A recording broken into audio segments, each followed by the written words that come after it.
so I was waiting online, and the boy before me went up, but then he was sent down within a minute, and I said, what happened? And he said, Prabhupada sent me away because my bead bag was dirty. So I thought, oh my God, oh Krishna, this is it. So Satsuma goes, okay, it's your turn. I went, oh my God. So I froze and I was really scared. I was thinking, oh my God. So I knocked on Prabhupada's door and I didn't hear anything. And I thought, oh, well, what do I do? So I knocked on it a couple of times, and then I thought, well, let me just go in. And then I went in, I opened the door and I went in, I paid my obeisances. And I thought, in my mind, already I made offense. Prabhupada didn't allow me in. I already started off wrong. This is, I already made offense.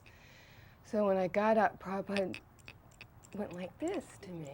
And so I kind of went a couple of baby steps. And then Prabhupada was going like this to get closer. And so before I knew it, I was practically on his lap.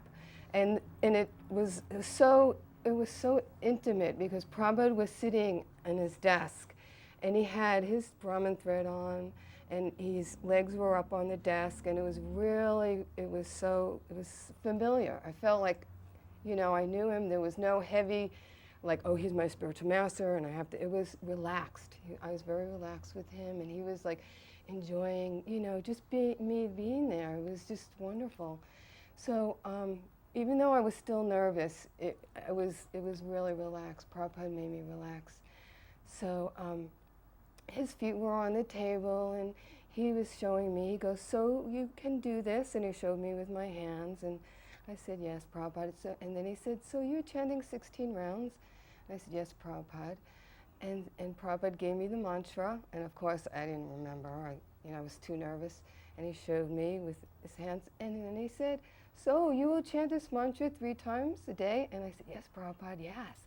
And he goes, so you will chant this mantra 3 times a day? And I went, yes, Prabhupada. And then he said it for the 3rd time, and then all of a sudden, oh my God, he's saying it 3 times, and there's a problem. Prabhupada already knows there's a problem. So then I said, yes, Prabhupada, I'm going to chant, yes, yes. He goes, okay. And he was very, very happy. And then I was going to leave, and Prabhupada said, so what have you brought me? And his eyes opened up, and I went, oh, because at that point, there was no way I was going to give Prabhupada this, no way. He goes, so what have you brought me? And then I said, this, Prabhupada. And then he opened up the wallet, and he said, he looked at the oils, and he said, it's from India? No, he said, spiritual sky. And I said, no, it's from India. He goes, oh, India, nice. And he pulled out the $20 and he waved it around and he waved it around.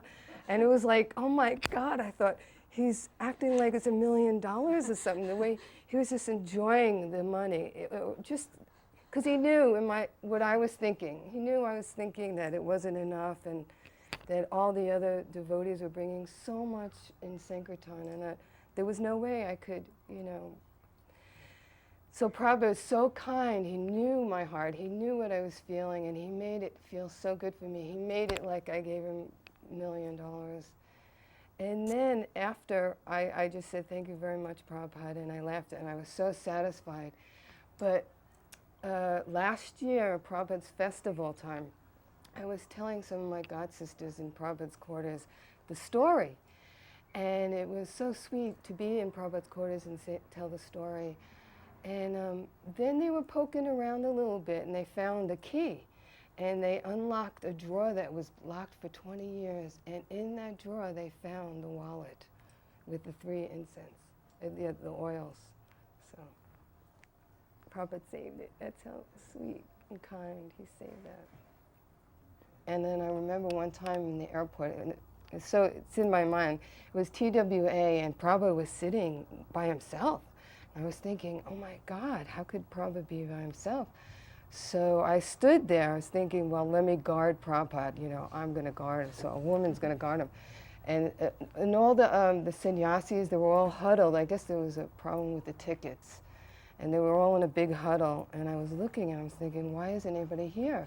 So I kind of stayed by Prabhupada, and he was so cute, he knew what, that I was, and he was saying, don't worry, I'm fine, don't worry. But I stayed close, and in a way I was doing Sankirtan too, because I was preaching to the people who were on that flight, and I was telling them how fortunate they are. They were with pure devotee, and I was handing out back to Godheads. And I could see Prabhupada was very pleased that I was doing this little, just a tiny little service, but, you know, I just felt so happy to just do anything for Prabhupada.